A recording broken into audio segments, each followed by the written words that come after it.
కాదు ఇప్పుడు చాలా ట్రెమెండస్ సక్సెస్ కదా ధనరాజ్ అప్పటి నుంచి ఇప్పటి వరకు.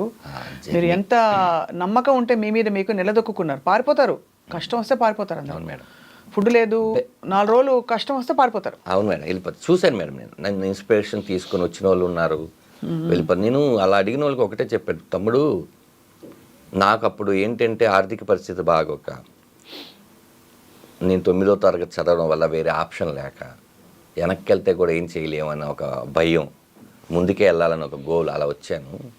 ఇప్పుడు మీరందరూ ఏంటంటే డిగ్రీ ఇంజనీరింగ్ చదివేసి మీకు బైక్ ఉండి ఇంట్లో డబ్బులు పంపించే అంత ఉంది.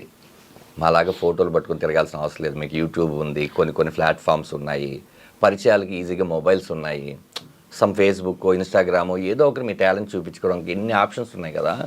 మీరు వచ్చి ఒక 1 year 2 years ఒక గోల్ పెట్టుకోండి. 1 year 2 years గోల్ పెట్టుకొని, ఇది అవ్వట్లేదు, ఇక్కడ ఉంటే మన కెరియర్ నాశనం అయిపోద్ది అనుకొని అప్పుడు మీరు వెళ్ళండి. మీరు ఏంటంటే వచ్చి 1 monthలోనో 2 monthsలోనో అయిపోదామంటే అది ఇండస్ట్రీ కష్టం అని చెప్పేవాడిని చాలామందికి.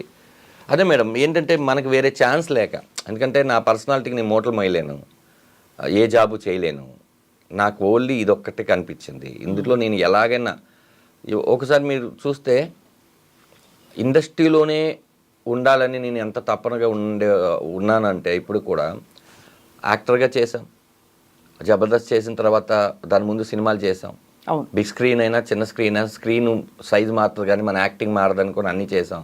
ఓ రియాలిటీ షోకి వెళ్ళాం, ఆ తర్వాత ఛానల్స్ మార్చుకున్నాం, ఆ తర్వాత హీరోగా చేయాలనుకున్న తపంతో పొడ్డిచ్చేసాం, హీరోగా సక్సెస్ అవ్వలేదు అన్న తర్వాత మళ్ళీ షోస్ అవన్నీ స్టేజ్ షోస్ ఫస్ట్ టైం చేసుకొని స్టేజ్ షోస్ అవన్నీ చేసుకున్నాం. ఆ తర్వాత లేదు మళ్ళీ దీన్ని చేయాలని డైరెక్షన్ చేసాం. అంటే ఇక్కడ ఈ క్రాఫ్ట్స్లోనే వర్క్ చేయడం తప్ప నాకు వేరే వర్క్ రాదు. అవును, ఇక్కడే ఉంటాను మేడం. రేపొద్దున ఇది కాకపోయినా ఇంకా ఏదైనా యూట్యూబ్లో అయినా వెళ్తాను, లేకపోతే ఏదైనా చేస్తాను, లేకపోతే మిమ్మల్ని చూసి ఇన్స్పైర్ అయ్యి ఏదైనా ఇంటర్వ్యూలు అయినా స్టార్ట్ చేస్తాను, కానీ నేను ఎక్కడికి వెళ్ళలేను మేడం. ఇక్కడ ఇది అలవాటు అయిపోతే ఇంకెక్కడికి వెళ్తారు? ఇదొక మీరు వెళ్ళాల్సిన అవసరం కూడా రాదు అసలు. చెప్పలేం కదా, వ్యసనం కరోనా వస్తుందని మనం అనుకున్నావా? అదే అలా చూస్తే అంటే అందరికి పెద్ద కష్టం వస్తుంది, దానికి అంత పెద్ద సొల్యూషన్ పక్కనే ఉంటుందని నమ్ముతాను నేను. అది ఒక రకంగా మంచి పని చేసింది, ఒక రకంగా అంతే కదా. సో అయితే మరి అది అలా జబర్దస్త్లో మాత్రం మీరు జబర్దస్త్గా ఉన్నారు. అవును మేడం, మంచి పేమెంట్, అంటే చాలా మంచి పేరు వచ్చింది, మంచిగా మీరు స్థిరపడింది అక్కడే కదా. అవునండి, అసలు నాకు సినిమా ప్రొడ్యూస్ చేయడానికి కూడా డబ్బులు ఇచ్చిందంత చేసిందండి జబర్దస్త్. అవును, చాలా మంచి మంచి ఇన్నింగ్స్ అది. అవునండి, ఇప్పటికీ చాలామంది జబర్దస్త్ మానేసే విషయం తెలియక, సార్ జబర్దస్త్లో మీ స్కిట్స్ చాలా బాగుంటాయండి అని అంటుంటారు. అంటే అది రిపీట్ టెలికాస్ట్ అవ్వడమో, లేకపోతే అది యూట్యూబ్లో ఉండిపోవడమో, లేకపోతే వాళ్ళు అప్పుడు చూసుండడమో. నాకు ఇప్పుడు మా అమ్మ నాన్న ధనరాజ్ అని పేరు పెట్టారండి. ఎక్కడో ఒక 2-3 కలిసి, పంతులు గారు వాళ్ళందరూ కలిసి పెట్టిన పేరు. మొత్తం తెలంగాణ ఆంధ్రప్రదేశ్ కొన్ని దాంట్లో ఆ పేరు ఇంత దూరం వచ్చింది అందరికీ తెలిసి అనడం చాలా గొప్ప విషయం. అయితే జబర్దస్త్ అనేది సినిమా థియేటర్కి తీసుకెళ్తుంది మేడం, టీవీ వాళ్ళ బెడ్రూమ్కి వచ్చేస్తుంది. అవును, ఆ చిన్న పిల్లలు కూడా అంటే ధనరాజ్ అనడం నాకు చాలా హ్యాపీగా అనిపించింది. అంటే నా ఇంటి పేరు కన్నా ముందు ఈ ధనాధన్ అనేది కూడా యాడ్ అయిపోయి ఉంది. గొప్ప విషయం మేడం. అంటే ఉన్నాయి, మన కష్టానికి కొన్నిసార్లు ఫలితం దక్కింది, కొన్నిసార్లు దక్కాలని కోరుకుని దక్కలేదు. జర్నీ మేడం, అంతే, ఇదంతా ఒక జర్నీ. సో జబర్దస్త్ నుంచి బయటికి రావడం అన్నది అది కాన్షియస్, ఇంకా సినిమాల్లో బిజీ అయిపోవడం వల్ల ఇంకా నేను నెక్స్ట్ సీజన్ నుంచి ఉండను అని చెప్పాల్సి వచ్చిందా మీరు? కాదు మేడం, ఇది టోటల్గా ఏంటంటే జబర్దస్త్ మానేయాలని నేనైతే ఎప్పుడు అనుకోలేదు. మాకేంటంటే 13 ఎపిసోడ్లు అని చెప్పారు. అది రేటింగ్ బాగా వచ్చేసరికి మళ్ళీ 13 ఎపిసోడ్లు కంటిన్యూ చేసి, అప్పటికి కూడా నేను అప్పటికే నాకు తెలిసి జగడం, పరుగు, ఇట్లా కొంచెం మన పిల్ల జమీందారు, ఇలాగ నేను సినిమాలో కూడా కొంచెం నోటెడ్గానే గోపి ఉన్నాను మేడం. అంటే ఏమైపోయిందంటే మాకు అప్పుడు రోజుకు 3 ఎపిసోడ్లు తీసేవాళ్ళు మేడం.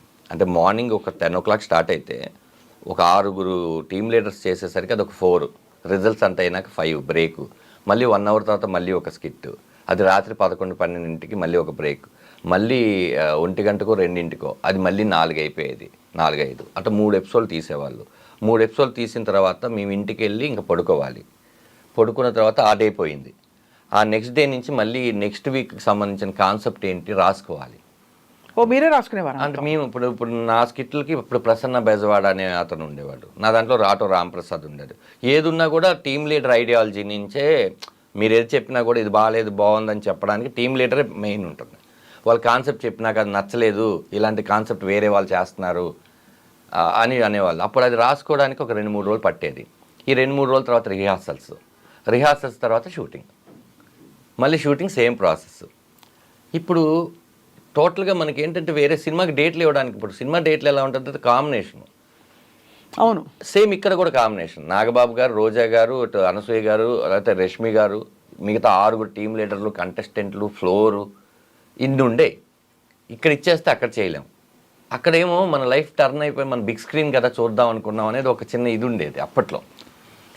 సో ప్రాబ్లం ఏమైపోయిందంటే అమ్మో మనం చాలా స్ట్రెస్ తీసుకుంటున్నాము అని అప్పుడప్పుడు చేసి ఆల్మోస్ట్ ఒక 70 స్కిట్లు ఏదో చేశాను, 70 స్కిట్లు. ఆ తర్వాత ఈ సినిమా బిజీ, ఏడావలి పడిపోయాం. వాంటెడ్గా జబర్దస్త్ వదిలేసి వచ్చేద్దాం కాదు. ఒకరోజు ఈ ఇన్సిడెంట్ ఎవరికి తెలియదు మేడం,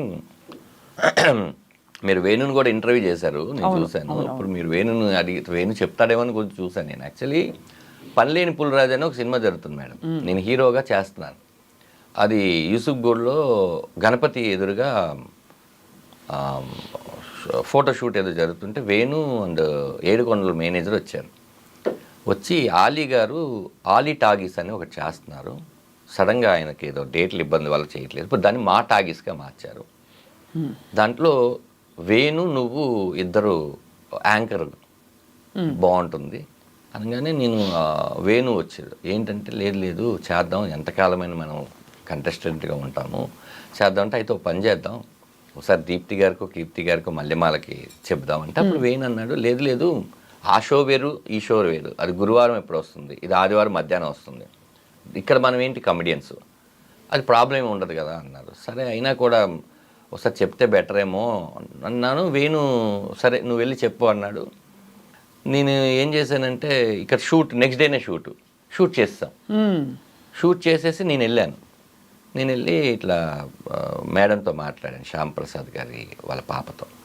మేడం ఇట్లా సడన్గా చేసామండి, ఇది చెప్దాం అనుకుంటున్నాను, సేమ్ అండి మీ డేట్లకి వాటికి ప్రాబ్లం రాదంటే ఆవిడ ఒక మంచి మాట అన్నారు. చూడన్నా ఎప్పుడు ఎక్స్క్లూజివ్నెస్ ఒకటి ఉంటుంది, మీరు ఇక్కడ కనిపించి అక్కడ కనిపిస్తే అది పెద్ద ఎక్స్క్లూజివ్ అవ్వదు కదా, ఓ పని చేయండి, మీరు అది చేసేసి కంప్లీట్ చేయండి, మీకు మల్లెమాలలో ఎప్పుడైనా సరే మీకు ఇది ఉంటుంది, మీరు అది చేసేసేసి ఇక్కడికి రండి అన్నారు. అదేమైంది 13 ఎపిసోడ్లు అంటే జబర్దస్త్ డైరెక్షన్ చేస్తున్న సంజయ్ గారు కూడా ఆ టైంలో ఇటు వచ్చేసారు. ఓహో సరే ఆయన మేము 13 అనుకున్నాం, అది మెల్లిగా 24 ఎపిసోడ్లు అలా అయిపోయి అది అయిపోయింది. ఇప్పుడు ఇక్కడికి మళ్ళీ వద్దామనుకున్నప్పుడు మాకు సినిమాలు కొంచెం బిజీగా ఉండి దాని తర్వాత ఇక్కడికి వచ్చినాక అప్పుడు వాళ్ళు పడిన స్ట్రగుల్ అర్థమైంది. మేము సడన్గా 2 టీమ్ లీడర్లు వెళ్ళిపోయాం. ఇప్పుడు ఎవరు టీం లీడ్ చేయాలి? అవును, వాళ్ళకేమో నెక్స్ట్ 1 వీక్లో షూటింగ్ అనగా మేము వెళ్ళిపోయాం. ఇప్పుడు వాళ్ళు సుధీర్ని తయారు చేసి అటు వేణు వాళ్ళ కంటెస్టెంట్ సుధీర్ గెటప్ సీన్ చేసి నా దాంట్లోంచి రామ్ ప్రసాద్ని తీసుకుని వెళ్ళట్టు పెట్టి నా దాంట్లో చేస్తున్న రాకేష్కి ఒక టీం ఇచ్చి రాకింగ్ రాకేష్కి ఆర్పి అండ్ రాకింగ్ రాకేష్కి టీం చేసి వాళ్ళు షఫిల్ చేసి వాళ్ళు ఎంత కష్టపడ్డారో అనే విషయం మేము మర్చిపోయాం. దట్స్ వై వాళ్ళకి ఎక్కడో ఒక చిన్న ఉంటుంది కదా. తర్వాత మేము కూడా ఎక్కువ వెళ్ళి ఇది చేయలేదు. దాని తర్వాత నితిన్ భారత్లు వచ్చి సంజీవ్ వెళ్ళిపోయినాక డైరెక్టర్ మారిపోయాడు. ఇదంతా ఒక తెలియకుండా ఒక చిన్న కొలాప్స్ అలా జరిగింది. బట్ నో రిగ్రెట్స్ కదా. రిగ్రెట్స్ అంటే మనమైతే చెప్పేసాం, కాలం నిర్ణయించింది. బహుశా మార్పు అన్నది తథ్యం కదండి. ఇప్పుడు ఎంతకాలం మీరు చేసినా ఇంకో 70 చేస్తారు, అప్పటికైనా ఆగాల్సిందేగా. అవును మేడం, ఎన్నని తీసుకుని వస్తాం. ఆఖరికి మేము ఏం చేసాం, జుట్టు దగ్గర నుంచి కాలు వేలు వరకు ఏమేమి చేయగలమో అన్ని చేసేస్తాం. అదే ఇప్పుడు ఏం చేసినా కూడా ఇంకా ఎవరో చేసినట్టే ఉంటుంది తప్ప కొత్తది రాదు మేడం. మేము ఆఖరికి థింగ్స్ మీద దగ్గర నుంచి విషయాల దగ్గర నుంచి కాంటెంపరీ మ్యాటర్ దగ్గర నుంచి అన్ని విషయాలు చేసేస్తాం. మాకు కూడా ఏంటంటే మనం బోరు కొట్టక ముందే వచ్చేయాలి, మనం బోరు కొట్టినాక వాళ్ళు పంపించకూడదు.